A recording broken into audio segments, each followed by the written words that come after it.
अक्षय तृतीया पर हमें घड़े को स्थापित कैसे करना चाहिए, किन बातों का ध्यान रखना चाहिए जिससे हमारे घर में शुभता बढ़े और घड़े में जो है हमारे जो देवी देवता होते हैं वो हमारे घर में सुख शांति समृद्धि ऐश्वर्य की वर्षा करें, ऐसी हम कामना से घड़े को रखेंगे। घड़े के कुछ नियम होते हैं, हमने वो नियम को छोड़ दिया है तभी तकलीफें आने लग गई है, घर में रोग शोक वगैरह आने लग गई हैं। तो इसलिए कुछ बातों का आप ध्यान रखें जब आप घड़ा खरीदें या घड़े को आप स्थापित करें। पहले तो ध्यान रखिए, घड़ा जब खरीदे तो आपको सोमवार का दिन होना चाहिए या शुक्रवार का दिन होना चाहिए। गुरुवार का दिन भी आप ले सकते हैं, रविवार के दिन भी ले सकते हैं, लेकिन मंगलवार शनिवार को नहीं लेना चाहिए, ऐसे हमारे शास्त्रों की मान्यता के अनुसार है। सबसे शुभ दिन जो कहा गया है वो सोमवार को कहा गया है या फिर शुक्रवार को लेने के लिए कहा गया है।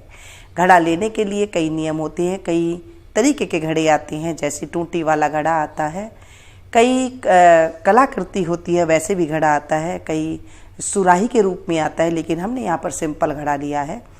इस घड़े की शुभता बढ़ाने के लिए कुछ जो है मिट्टी का ही ढक्कन इसे आप लेना चाहिए, नहीं है तो आप प्लेट से ढक सकते हैं, लेकिन मिट्टी का ही ढक्कन हमें लेना चाहिए।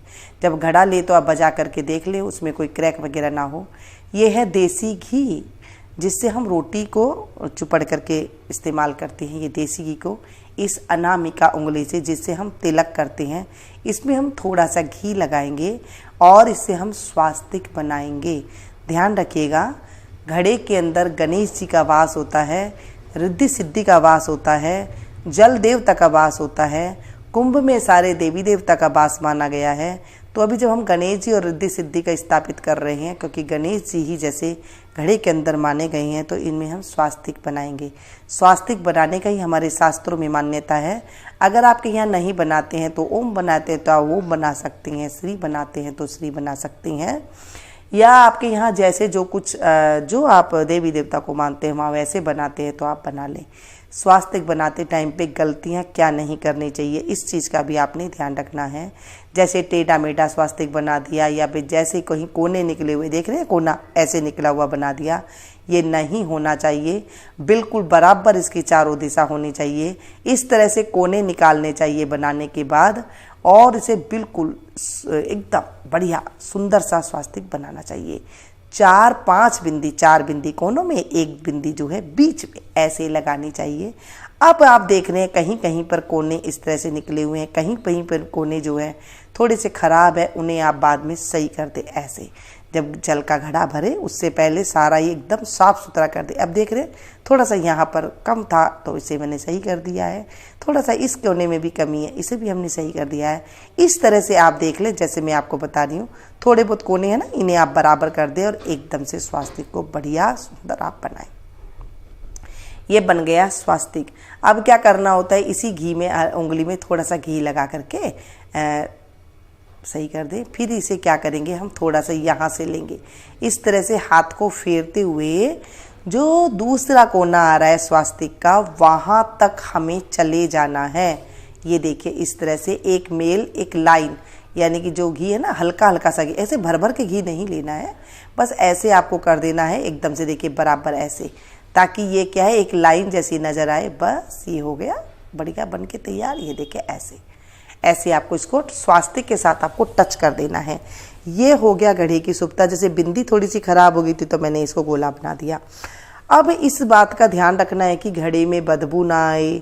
घड़े में शुभता के लिए हम एक मोली बांधेंगे, जो हम हाथ पे धागा बांधते हैं ना लाल धागा, वो हम लाल धागा इस तरह का मोली आती है कि हम बांधेंगे, इससे शुभता की प्राप्ति होती है। कभी शुभ कार्य हम जब करते हैं तो बांधते हैं, हम पूजा करने के लिए मंदिर में जाते हैं तो लोटे पे बांधते हैं, जब घर में घड़ा रखते हैं तो इसे बांधना चाहिए। वैसे तो अक्षय तृतीया को घड़े का दान भी करते हैं, लेकिन अगर आप बड़ा मटका दे सकते हो तो आप दें, और नहीं तो आप जो है घर में ही आप इस तरह से जब आप रखते हैं तो भी उससे बहुत ज़्यादा शुभता की प्राप्ति होती है। दान देने के लिए मैंने आपको अक्षय तृतीया की वीडियो बना दी है, 2-3 वीडियो हैं, आप उसमें से देख करके जान सकते हैं कि कैसे कैसे हमारे शास्त्रों के अनुसार हमें देना चाहिए। ये इस तरह से हमने बांध दिया है गले में मोली, ताकि घड़ा जो है हमारा सूना ना रहे, और ये बिल्कुल परफेक्ट बन के तैयार हो गया है। अब जहाँ पर पानी है वहाँ पर ले जा रही हूँ। मैं थोड़े इसे खुले स्थान में आपको ले जा करके दिखा दे रही हूँ। ये देखिए, इसमें काफ़ी मात्रा में मिट्टी होती है। हम ढक्कन को हम रखते हैं नीचे। ध्यान रखिएगा, इस घड़े के अंदर आपको हाथ डाल करके ऐसे नहीं धोना है।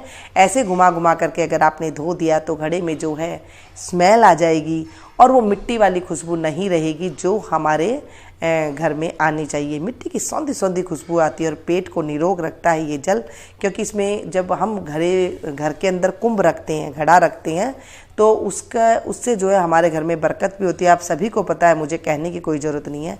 जब हम पानी को इस तरह से धो करके इसे कर देते हैं ना, तो इसमें से मिट्टी निकल जाती है और ये काफ़ी अच्छी मात्रा में जो है घड़ा का अच्छे स्वच्छ हो जाता है। इसे कम से कम पानी को 4 से 5 ऐसे ही खुले पानी लेकर के आप इसे धोएं, घुमा घुमा करके। ये देखिए, थोड़ा सा मैं खुले में दिखा देती हूँ आपको। इस तरह से आपको धोना है।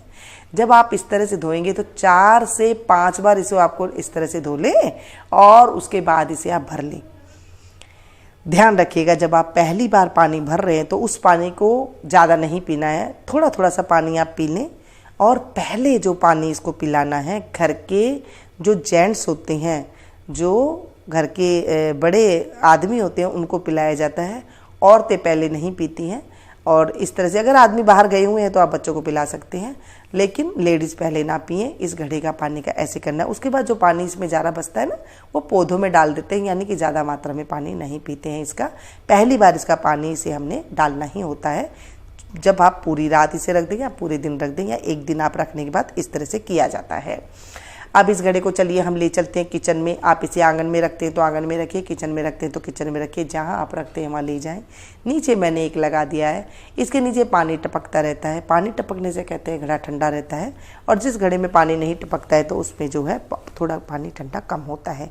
ये तो बात हो गई इसकी। अब हमारे घर में कुछ नियम होते थे जो हम भूल चुके। क्या है? हमारे घरों में हम लोग इलायची डालते थे, लौंग डालते थे। आज भी जिन घरों में बड़े बुजुर्ग हैं, जो पुराने बड़े बुजुर्ग हैं, वो ये कार्य करवाते हैं। लेकिन हम लोग क्या है, ज़्यादा आधुनिक बन गए हैं ना, तो इन चीज़ों को भूल गए हैं। मेरी मान्यता है कि मैं जो पुराने आप लोग के साथ आपको जोड़ती आ रही हूँ, पुराने उससे जो हमारे शास्त्र के अनुसार विधि है, जो हमारे विधि विधान हमारे घरों में करते थे, वो ये पोटली डालते थे।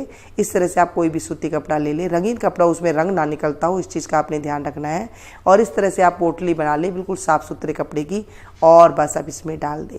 ये पोटली को इसमें पड़ा रहने दो। एक तो घड़े के चारों तरफ इसमें खुशबू चली जाएगी, दूसरे जो पानी होता है वो सुपाच्य हो जाएगा, तीसरा जो है इसमें जो है फिर आप इस पोटली को इसमें पड़ा रहने दें। बाकी पानी आप इसमें जो डाल दे, फिर से इसमें भर लें। इस तरह से आप इसे उपयोग में ले सकते हैं। अक्षय तृतीया के दिन जब आप घड़ा रखते हैं तो इससे हमारे घर में बरकत होती है, और साथ में जो है घर में अन्नपूर्णा का भंडार रहता है, घर में अन्न धन की कमी नहीं होती है, और ये घड़ा हमेशा हमारे घर में बरकत के रूप में बना रहता है। अक्षय तृतीया के दिन देखिए, सिंपल तरीके से मैं आप लोगों को बताती हूँ, ज़्यादा ऐसे नहीं बताती हूँ कि आप लोगों को ऐसे करना है, ये देना है, वो देना है। दान पुण्य की एक अलग परिभाषा है। घर के कुछ नियम हुआ करते थे, उस तरीके से मैंने आपको घर का घड़ा रखने की सलाह दी है, तरीका बताया है जो हमारे बड़े बुजुर्ग किया करते थे। आप इस तरह से ज़रूर करके देखिए, और उसके बाद आप देखेंगे घर के जो मेंबर है, जब आप कहीं घर से बाहर जाए तो घड़े के दर्शन करके जाए। ऐसे करते हैं तो घर में शुभता प्राप्त होती है। घड़े को कभी खाली नहीं रखना चाहिए, उसे हमेशा भर के रखना चाहिए, डेली भर के रखना चाहिए। इससे भी जो है हमारे जीवन में खुशियाँ आती है। ये थी छोटी सी जानकारी। फिर से एक नई वीडियो में नई जानकारी के साथ आपसे मिलती हूँ। तब तक आप लोग देखते रहिए। जय हिंद।